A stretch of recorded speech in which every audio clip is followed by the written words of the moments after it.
Johnson for Big Ten Network, and I'm joined by Iowa's head coach, Lisa Bluder. Coach, over 800 wins in your career. What does this milestone mean to you?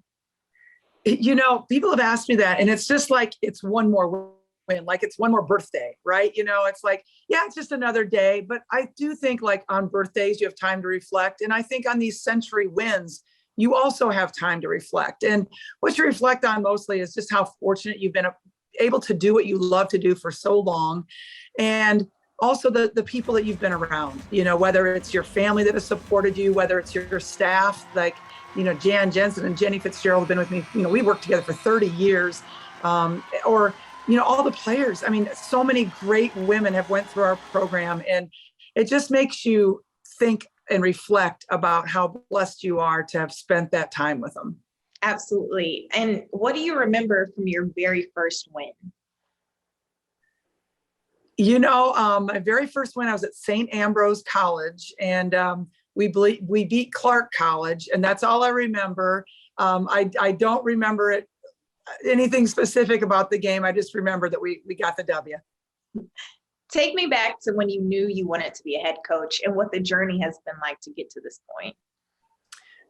Well, when I was a senior in college, I realized I wasn't ready to give this game up, and I wanted to play, but I really didn't give a lot of thought to coaching before that, because in the 70s, it was kind of like, if you're a college coach, it's probably because you were a professor and they grabbed you from the physical education department or something to coach women's basketball.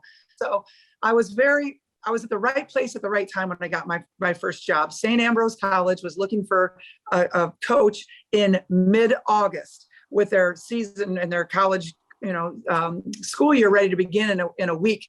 And so I was kind of that person that was like, I'm here, I'll do it. And they're looking around, seeing not a lot of hands up. So I got the nod. I love it. And of course, with wins comes some challenges. What's the best advice that you still carry with you till this day as a head coach? You know, I think it would be just perseverance. Like, we all go through, good times, we all go through bad times. And it's kind of keeping that level mix between the two. And I just don't think you last in this profession without caring about people a lot, caring about your young women a lot, but also being able to persevere. You got to get up and get back after, a loss. You lose a recruit, all those type of things. Injuries happen to your team, bad calls happen occasionally, and you just have to keep persevering. And I think those are the people that, get a lot of wins is because they just hang around a lot. You've coached and influenced hundreds of players.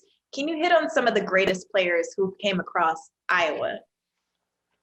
Oh, at Iowa. My first year here at Iowa was one of my favorite years because they had won 9 games the year before we got here. And then we won the Big Ten championship and got to the second round of the NCAA tournament that year. And Kara Consuegra, who's now coaching basketball at the University of North Carolina, Charlotte, was the point guard on that team and was fabulous. Lindsay Meter, who's now an endodontist in West Des Moines, was fabulous on that team. But then you looked at people like Megan Gustafson, who was the National Player of the Year, Sam Logic, who was a point guard who went in the first round of the draft, Kathleen Doyle, who was the Big Ten Player of the Year, of course, Caitlin Clark, who I get to coach right now. I've just been able to coach some fabulous, fabulous young women, and just consider myself very, very fortunate for that. And I know you're the coach, but what's the most important lesson these young women have taught you? I think that they've taught me the lesson of staying young. And I'm around them every day. I'm around young people who are optimistic, enthusiastic, ready to challenge and take on the world. And when you're around young people like that every day, it helps you become like that, right? And so they have helped me stay young for sure and love this game. I mean, I see the joy of this game through their eyes all the time. And that just continues to build for my joy of this game. And when you look back at your entire career, did you ever imagine you having this much success? No. And right when I look at it now, I still think, well, I didn't have that much success. I've lost too many games. You think about all those things. But, when I came to Iowa 22 years ago, Dr. Christine Grant gave me a 5-year contract, and I thought I'd hit the jackpot. I thought, oh my goodness, I have 5 years, at the University of Iowa. This is going to be unbelievable. And I didn't know if I'd even, who knows if you're even going to be there beyond 5 years. And so now here it is 22 years later, and I'm still amazed, and I'm still glad that I get to walk through those doors in Carver Hawkeye Arena every single day and get to do the thing that I love to do, and that's coach young women. Over 800 wins and more to come this season. Thank you so much, Coach, and congrats. Autumn, good talking with you. Thank you so much.